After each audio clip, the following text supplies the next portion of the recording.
तो बच्चों जो दिल्ली सल्तनत का जो समय है वो 1206 से लेकर के 1526, जो दिल्ली सल्तनत का जो टाइम पीरियड है, दिल्ली सल्तनत का जो समय है वो 1206 से 1526 तक है। इसमें कुछ शासक हुए हैं, कुछ राजवंश हुए हैं। जैसे पहले कौन सा वंश आया था? गुलाम वंश। गुलाम वंश में पहला शासक था कुतुबुद्दीन ऐबक, जो गुलाम वंश का संस्थापक था। ठीक है, क्यों? क्योंकि जो मोहम्मद गौरी था उसका एक सेनापति था कुतुबुद्दीन ऐबक। जब वह भारत से वापस गया अफगानिस्तान, तो वह अपने गुलाम को छोड़कर गया था और भारत पर रहने के लिए उसने कहा कि तुम इस देश की गद्दी को संभालो। तो दिल्ली की गद्दी पर वह बैठ गया था। तो पहला था गुलाम वंश, खिजली वंश, गुलाम वंश, खिलजी वंश, तुगलक वंश, सैयद वंश और फिर लोधी वंश।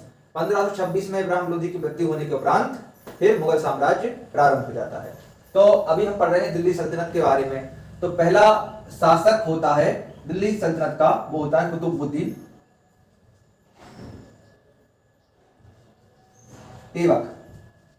कुतुबुद्दीन ऐबक होता है, जो काम करता है 1206 से लेकर के 1210 तक।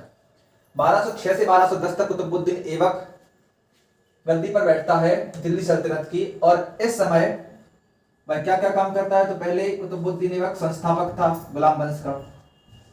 कौन सा वंश पढ़ रहे हैं बच्चों अभी हम? गुलाम वंश। ठीक है, यहां पर लिख देते हैं गुलाम वंश। तो गुलाम वंश की गद्दी पर सबसे पहला शासक होता है कुतुबुद्दीन ऐबक, जो संस्थापक होता है। ठीक है, संस्थापक रहता है। फिर यह क्या काम करवाता है कुतुबुद्दीन ऐबक? कुतुबुद्दीन ऐबक कुतुब मीनार की जो पहली मंजिल है, पहली इमारत है, पहली मंजिल का निर्माण करवाता है। क्या करवाता है? का निर्माण, यह काम करवाता है। ठीक है, कुतुबुद्दीन ऐबक इसका संस्थापक रहता है। फिर यह कुतुब मीनार की फर्स्ट मंजिल का निर्माण करवा देता है और इसको सुल्तान की उपाधि, ठीक है, से सम्मानित किया गया। इसके बाद इसने लाहौर को अपनी राजधानी बनाया। इसको लाहौर को राजधानी। ठीक है, और इसके बाद यह घुड़सवारी कर रहा था और पोलो खेलते समय इसकी मृत्यु हो जाती है। मृत्यु कैसे होती है? पोलो खेलते समय इसकी मृत्यु हो जाती है। ठीक है, तो कुतुबुद्दीन ऐबक, उसके बाद आता है आराम शाह, इसका बेटा है आराम शाह। वह शासन वह गद्दी को संभालता है। कब आता है? 1210 में। ठीक है, आपको बता दें कि जो गुलाम वंश है वो 1206 से लेकर के 1290 तक चलता है। ठीक है, उसके बाद आता है खिलजी वंश। ठीक है, तो आराम शाह है, कुछ समय के लिए बैठता है और तुर्की के जो लोग हैं वो इसका विरोध करते हैं। ठीक है, और मात्र 8 महीने यह शासन राजगद्दी पर बैठता है। ठीक है, उसके बाद आता है इल्तुतमिश। इल्तुतमिश कौन था? इल्तुतमिश एक कबीले जनजाति का व्यक्ति था और इल्तुतमिश के सौतेले भाई ने ऐबक के लिए इसको बेच दिया। ठीक है, ऐबक को बेचने के बाद यह पहले तो ग्वालियर का शासक बना। उसके बाद 1211 में से आराम शाह को हटा करके इल्तुतमिश दिल्ली सल्तनत पर बैठ जाता है। कब? 1211 में दिल्ली की सल्तनत पर, दिल्ली का शासक। ठीक है, अब यह क्या काम करता है? यह मंगोलों के आक्रमण से बचाता है। ठीक है, जो चंगेज खां थे उनके आक्रमण से, उनके प्रभाव से अपने साम्राज्य की क्षेत्र की रक्षा करता है। यह रणथंबोर पर आक्रमण करता है। रणथंबोर पर आक्रमण करता है। रणथंबोर पर आक्रमण करता है जी कब? 1216 में। ठीक है, 1216 में रणथंबोर पर आक्रमण करता है।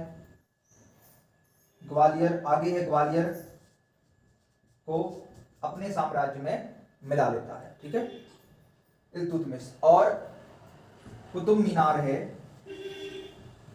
कुतुब मीनार को कंप्लीट बनवाता है।